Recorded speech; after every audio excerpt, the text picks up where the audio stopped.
Hello សួស្តីគ្នាយើងថ្ងៃនេះខ្ញុំនាំអ្នកគ្នាមកមើលខ្ញុំចាប់ skin ហើយឥឡូវហ្នឹង voiceover ឥឡូវពងភ្លៀងទេបាទ voiceover ទាំងភ្លៀងបណ្ដោយអត់ខ្វល់ទេបាទឥឡូវយើងចាប់ជាមួយនឹងកាភ្លើង up level ហ្នឹងហើយដោយសារខ្ញុំខ្វះកាភ្លើង AG ជាមួយនឹង Groza បាទបានមួយណាក៏បានដែរដោយសារតែយើងទៅពង្គ្រប់ skin របស់យើងបាទដោយសារឥឡូវហ្នឹងខ្ញុំមាន skin ចង់គ្រប់កាភ្លើងហើយបាទនៅខ្វះតែខែ10គី10កភ្លើងទៀតឯណាឥឡូវយើងស្កាដាក់យកបណ្ដោយកុំនិយាយច្រើនសន្តិបាយច្រើនមេកំពុងឃ្លាផងតាក់បាញ់ចោលមកនិយាយលេងណាគ្នាតាក់បាញ់តិចនិយាយលេងឥឡូវមើលខ្ញុំចាប់ skin ដល់គ្នាបាទឥឡូវយើងខ្វះ20ដងទៀតចូលមកដើមឯបាទយើងស្កាដាក់មកដាក់យកគ្មានចូលទេអើយចង្រៃចោលមកមនុស្សឥឡូវយើងស្កាដាក់5ដងអូម៉ែចូលក្រូសាបដែរលុយដែរឥឡូវយើងបានក្រូសាម្ដងហ្នឹងអ្នកគ្នាឥ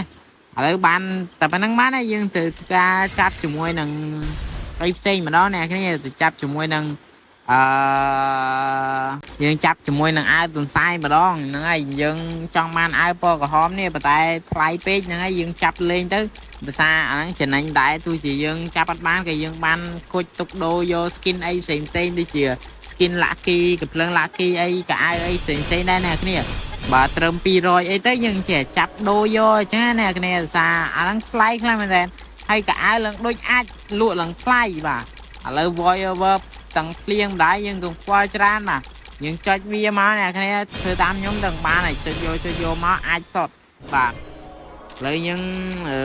ទៅទៀតបាទចាប់បាន2ដងទៀត10ដងទៀតហើយយើងទៅការចុចវាមកគេលោវាចូលអីចឹងណាសារមនុស្សយើងសំណាងដែរឥឡូវយើងការដាក់5ដងមកបាទមានអាចស្អីទេអត់តែប្រយោជន៍ឥឡូវយើងនៅ5ដងទៀតអ្នកគ្នាក្តីសង្ឃឹមចុងក្រោយបាទចុចយកមកដាក់5ដងមកប៉ាច់ជីប៉ាច់អាចសតឥឡូវយើងអត់តែមិនណាអ្នកគ្នាហើយវីដេអូមានតែប៉ុណ្្នឹងទេបាទឥឡូវសល់30មកចាប់អានេះទៀតគឺមនុស្សចង្រៃមែនអត់ចោចហើយមួយទៀតបើសិនជាpage fin top up បានចំនួន200 follower ខ្ញុំទៅធ្វើការចែក VIP ឲ្យអ្នកគ្នាតែម្ដងបាទហើយវីដេអូយើងមានតែប៉ុណ្្នឹងទេបាយបាយ see you ជូនពរសំណាងល្អពុកដររឹងមាំ